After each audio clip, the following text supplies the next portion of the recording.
मंजू वर्मा, सहआचार्य, राजकीय कला महाविद्यालय, सीकर। अपना अगला टॉपिक है पालों की उत्पत्ति। हर्ष के अनंतर शशांक की मृत्यु के 100 वर्षों बाद तक बंगाल में राजनीतिक और प्रशासनिक अव्यवस्था फैल गई। ऐसी स्थिति में वहाँ अनेक सैनिक सरदारों ने बारी बारी से सत्ता स्थापित करने का प्रयास किया, परंतु अधिक सफल नहीं हुए। आर्य मंजूश्री मूलकल्प नामक बौद्ध ग्रंथ तिब्बती इतिहासकार तारानाथ एवं पाल वंश के प्रथम महान शासक धर्मपाल के खालिमपुर अभिलेख के अनुसार बंगाल में मत्स्य न्याय से मुक्ति पाने के लिए प्रकृतियों ने गोपाल को लक्ष्मी की बाह पकड़ाई। मत्स्य न्याय से तात्पर्य बंगाल की उस तात्कालीन स्थिति से है जब प्रत्येक बलवान निर्बल को दबाकर प्रभावशाली बन जाता था। प्रकृति शब्द से आशय जनता से है, जिसने उपयुक्त राजनीतिक और सैनिक अशांति अंत करने के लिए गोपाल नामक एक वीर को स्वयं अपना राजा चुना।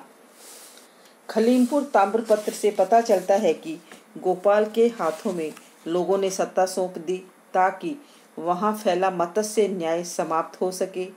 श्री कीलहॉर्न ने इस अभिलेख के आधार पर कहा है कि जनता ने गोपाल को राजा बनाया ताकि उस अराजकता की स्थिति का अंत हो सके जिसमें प्रत्येक व्यक्ति अपने पड़ोसी को कोपभाजन बन जाता था।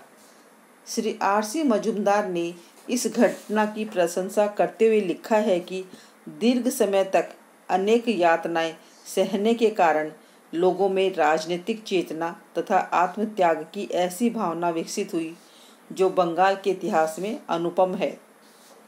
8वीं शताब्दी में भारत में राष्ट्रीय भावना से प्रेरित हो व्यक्तिगत स्वार्थों को त्याग देने की भावना इतनी लोकप्रिय नहीं थी जितनी कि यूरोप में हजारों वर्षों बाद हुई थी। यह घटना इसलिए भी प्रशंसनीय है कि बिना किसी संघर्ष के स्वतंत्र राजनीतिक अधिपतियों ने गोपाल नामक एक वीर पुरुष की अधीनता स्वीकार कर ली। इस प्रकार एक रक्तहीन क्रांति संपन्न हुई जो अपने लक्ष्य एवं प्रतिफल की दृष्टि से हमें 1870 ईस्वी में जापान में हुई घटना का स्मरण दिलाती है। खलीमपुर ताम्रपत्र के अनुसार गोपाल को प्रकृति ने राजा बनाया था। प्रकृति का अर्थ प्रजा होता है, किंतु श्री पी.एल. पोल का मत है कि प्रकृति का तकनीकी अर्थ है मुख्य अधिकारी। अतः बंगाल की प्रजा ने अपने मुख्य अधिकारी के माध्यम से गोपाल नामक योग्य वीर को अपना राजा निर्वाचित किया। बिना रक्तपात के गोपाल राजा बनना यद्यपि आश्चर्यजनक है किंतु डॉक्टर सत्यप्रकाश का मत है कि संभवतः उसकी वीरता, कूटनीतिक मेधा तथा साहस ने भी उसे सहयोग दिया। मुख्य बिंदु: पाल वंश के इतिहास की जानकारी के स्रोत। सेकंड है पाल वंश की उत्पत्ति संबंधी विभिन्न सिद्धांत। थर्ड है पाल वंश का मूल स्थान। उपरोक्त बिंदुओं का संक्षिप्त विवरण इस प्रकार है। पाल वंश के इतिहास के साक्ष्य। पाल वंश की उत्पत्ति, मूल स्थान एवं इतिहास की जानकारी के प्रमुख साक्ष्य इस प्रकार हैं। आर्य मंजूश्री मूलकल्प, अष्टसहस्त्रिका प्रजन्य पारमिता, कमोली अभिलेख, तारानाथ का विवरण, वल्लभलाल चरित्र ग्रंथ का व्यास पुराण, संध्याकर नदी के रामचरित्र की टीका, घनश्याम की धर्ममंगला। पाल वंश की उत्पत्ति संबंधी सिद्धांत। गोपाल से प्रारंभ होने वाले इस राजवंश को पाल वंश के नाम से पुकारा जाता है। इस प्रमुख विशेषता यह है कि इस वंश के सभी राजाओं के नाम के अंत में पाल लगा रहता था, किंतु इस वंश की उत्पत्ति एवं मूल स्थान के संबंध में एक मत नहीं है, क्योंकि स्वयं पालों के अपने अभिलेखों में जो उल्लेख मिलते हैं वे भी परस्पर विरोधी और अस्पष्ट हैं। पाल वंश की उत्पत्ति के विषय में निम्नलिखित मत प्रचलित है। पहला मत है खड़कों से उत्पत्ति। श्री हरप्रसाद शास्त्री पालों की उत्पत्ति धर्मपाल के समय हरिभद्र द्वारा रचित ग्रंथ अष्टसहस्त्रिका प्रजनन पारमिता के अंश राजभटा दिवंशपतिता के आधार पर खड़क वंश से मानते हैं। श्री शास्त्री इस अंश का अर्थ किसी राजा के सेनापति का पुत्र कहते हैं। श्री नगेंद्र बसु इसे एक समतट के राजा का नाम मानते हैं। उनकी मान्यता है कि देव खड़क का उत्तराधिकारी राजभद्र था। नेक्स्ट है आलोचना। उपयुक्त मत की आलोचना इस आधार पर की गई है कि राजभट दिवांश पतित से पतित शब्द खुलता है, क्योंकि पतित साधारण अर्थ गिरा हुआ होता है और दूसरी ओर खलीमपुर अभिलेख में धर्मपाल की माता छिंदा देवी का भद्रात्मक कहा गया है, जिसका अर्थ होता है भद्र वंश की कन्या। और इस भद्र वंश का समीकरण रमेश चंद्र मजुमदार ने 7वीं शताब्दी में राज्य करने वाले ब्राह्मण कुल से किया है। दूसरी ओर रामचरित्र के टीकाकार तथा तारानाथ ने उनको क्षत्रिय कहा है, अतः गोपाल को क्षत्रिय राजा मानते हैं। तो भी उसकी पत्नी ब्राह्मण कुल की ही थी, अतः हो सकता है कि राजन पिता तथा भट्ट कन्या से उत्पन्न होने से वे राजभट कहलाए। नागभट्ट के चाटसु अभिलेख में भी उनको भट्ट कहा गया है। दूसरा है सूर्य से उत्पत्ति। 17वीं शताब्दी के तिब्बती इतिहासकार तारानाथ ने लिखा है कि गोपाल का उत्तराधिकारी उसका पुत्र, जिसको प्रभु के नाम से नागराज सागरपाल ने उसे छोटी पत्नी से उत्पन्न किया था। संध्याकरण नंदी के रामचरित्र के टीकाकार ने, जो पाल वंश के अंतिम समय में हुआ था, धर्मपाल को समुप्रकुल दीप कहा गया है। धनराम ने अपनी धर्ममंगला में लिखा है कि धर्मपाल के कोई पुत्र नहीं था और उसकी पत्नी वल्लभा देवी, जो जंगल में निष्कासित कर दी गई थी, वहां उसके समुद्र के समागमन से पुत्र उत्पन्न हुआ। इस प्रकार पालों की उत्पत्ति समुद्र से मानी गई है। तीसरा है सूर्य से उत्पत्ति। पाल राजा तृतीय के मैत्री वैद्यदेव के कौमुदिक ताम्रपत्र में विक्रयपाल द्वितीय को सूर्यवंशी कहा गया है। प्रभाकर चंद सेन तथा जेसी घोष ने उपयुक्त मत तथा सूर्य से उत्पत्ति का मत, इन दोनों मतों का समुद्र राजा सगर का पुत्र था जो सूर्यवंशी था।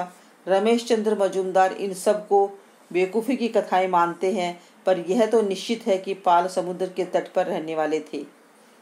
चौथा है निम्न कुल से उत्पत्ति। Doctor Kashi Prasad Jayaswal an imperial history of India in Sanskrit text में आर्य मंजू श्री मंजू मूलक के श्लोक में 883 तंत परेण भूपाल गोपाला दास जीवंत के आधार पर गोपाल को पाल वंश का द्योतक समझते हैं। दास जीवन कहने का अर्थ यह लगाया जा सकता है कि प्रतिलोम विवाह करने के कारण उनकी संज्ञा शूद्र हुई। वसुपतित पावन हुए हैं, अतः इस राजभटाधिक वंशपतित को ब्राह्मण धर्म के बजाय बौद्ध धर्म की शरण लेना ही ठीक लगा। इस प्रकार सारे साक्ष्य इतिहास के किसी न किसी पहलू पर आधारित है। उस समय के क्षत्रिय अपेक्षित अधिक प्रगतिशील थे, अतः इस वंश के विवाह संबंध कलचूरियों तथा राष्ट्रकूटों में संपन्न हुए और धर्म शास्त्र की मान्यता से भले ही वे प्रतिलोम विवाह के कारण पतित कहे गए हों, पर उनके कर्म उच्च क्षत्रियों वाले थे। डॉक्टर विशुद्धानंद पाठक इस संबंध में मत है, किसी उच्च कुल से संबंधित न होने के कारण पाल शासक बौद्ध धर्म की ओर उन्मुख हुए हो, जो जन्म से ही नहीं कर्म से किसी को भी बड़ा अथवा छोटा मानता था। बाद में जब पाल शासक एक शक्तिशाली और विस्तृत भूभाग के स्वामी बन गए तो उन्हें क्षत्रिय मान लिया गया और राष्ट्रकूट तथा हैय जैसे तत्कालीन शक्तिशाली और ख्याति प्राप्त राज परिवारों से उनकी विवाह संबंध होने लगे। वल्लभ चरित ग्रंथ के व्यास पुराण में पालों को सबसे हीन क्षत्रिय माना गया है। अगला है क्षत्रिय कुल से उत्पत्ति। रामचरित ग्रंथ की टीका में पालों को क्षत्रिय राजा की संतान बताया गया है। तिब्बती लेखक तारानाथ भी गोपाल को क्षत्रिय माता से उत्पन्न मानते हैं। ब्रुस्टेन तिब्बती इतिहासकार भी इस मत की पुष्टि करता है। राष्ट्रकूट और कलचुरी राजाओं से पालों के वैवाहिक संबंध भी उन्हें क्षत्रिय कुलोत्पन्न सिद्ध करते हैं। उपयुक्त विवेचन के आधार पर पालों को क्षत्रिय कुल से उत्पन्न माना जा सकता है।